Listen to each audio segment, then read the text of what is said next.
In this video, we want to take another look, or a closer look, at order of operations. We know that we have multiplication and division and addition and subtraction. We know the addition and subtraction sort of go together in one group, and the multiplication division go together in another group. But there's one other important operation in terms of order of operations that we have not considered, and that is the whole concept of brackets.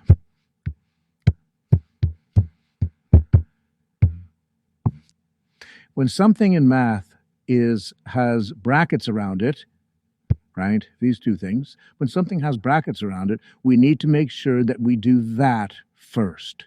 There's a nice acronym, and it's called BEDMAS. And this is an acronym that sort of reminds us of our order of operations. Here is our brackets, and the E stands for exponents, the D for division,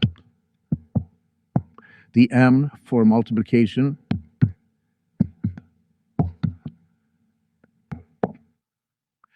the A for addition,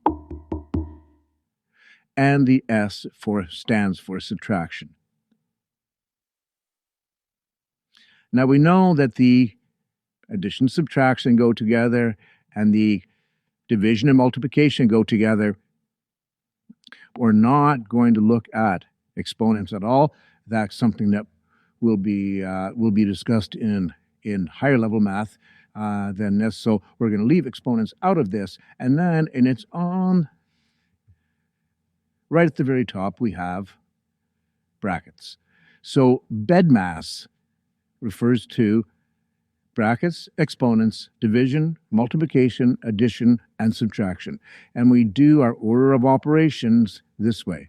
And most common textbooks will use this acronym called BEDMAS.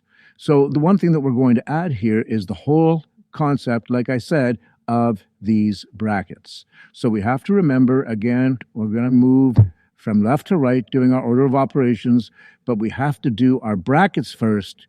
Then, after our brackets, we move to multiplication, division, and then to addition, subtraction.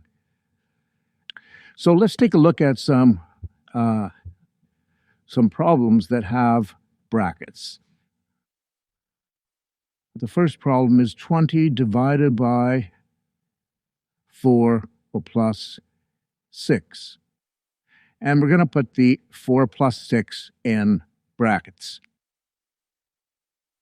So as we move from left to right, remember BEDMAS.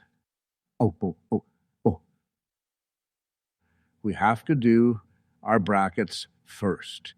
So again, doing one line at a time, we have 20 divided by, and we need to simplify our brackets to one number. So we look inside the bracket, we have 4 plus 6, and 4 plus 6 gives us 10.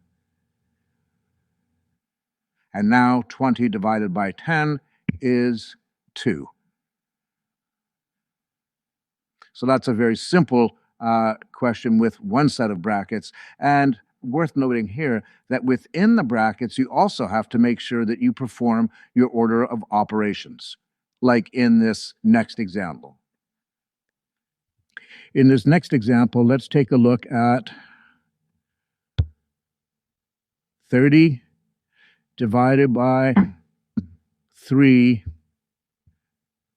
plus 2 plus 3 times 4. And so now we have brackets and addition and division and multiplication. And so we really need to make sure that we look after our order of operations. We're going to do our brackets first. If we just take a look at this bracket and simplify it, we have 2 plus 3 times 4. I'm going to get rid of this. Sorry. And we're just going to take a look at 2 plus 3 times 4. Let's just take a look at what's in this bracket because I have to do that operation first. And so there's the blank spot there left for the simplification of this bracket. So I know I'm doing my brackets first. I need to now simplify my bracket, but I need to perform my order of operations within that bracket. The bracket says 2 plus 3 times 4. I need to make sure that I do my multiplication first. And so 3 times 4 is 12. And then 2 plus 12, that gives me 14. So inside the bracket, I follow order of operations, do my multiplication first, then my addition, and I come up with 14. Now my brackets are gone.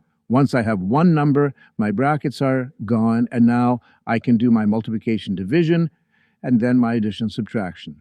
30 divided by 3 is 10. And I rewrite my plus 14, and now 10 plus 14 is 24. So the answer to my first problem is 24. Pardon me, my second problem. And now, third example will be 5 plus 7 minus bracket 5 minus 6, plus 4. And so now I see that I have a set of brackets there, and I have to look after the brackets first, according to BEDMAS. So I have 5 plus 7 minus and plus 4, and now I take care of my brackets. And 5 minus 6, again, on a number line, I start at 5.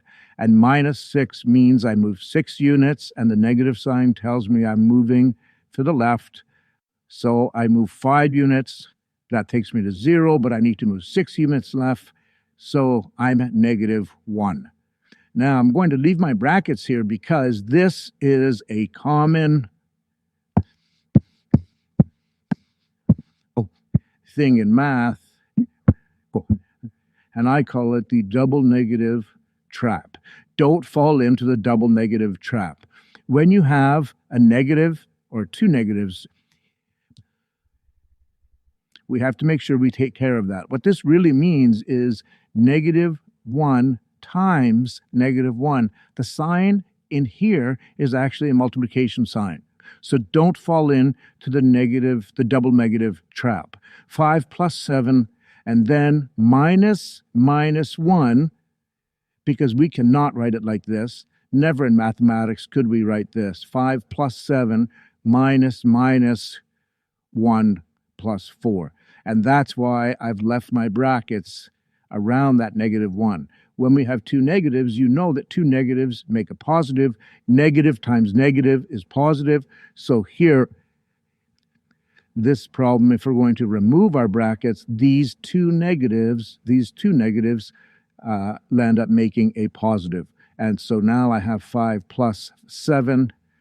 -1 or minus 1 turns into +1 plus 4. And after I've looked after my signs, then I can remove, you see, the brackets around the 1. So make sure you don't fall into the double negative trap. When you have negative or minus, it really is a plus or an addition. And so I've removed my brackets, looked after not falling into the double negative trap, and now I have 5 plus 7 is 12. And 12 plus 1 is 13. And finally, 13 and 4 is 17. So a few very important things here. 1, do your brackets first. 2, don't fall into the double negative trap. That's a huge, huge concept and a very common error made in mathematics. And after we look after our brackets and our double negative, then we just simply follow our order of operations as we normally would. So that gives you a little bit of a closer look at following orders of operations with brackets.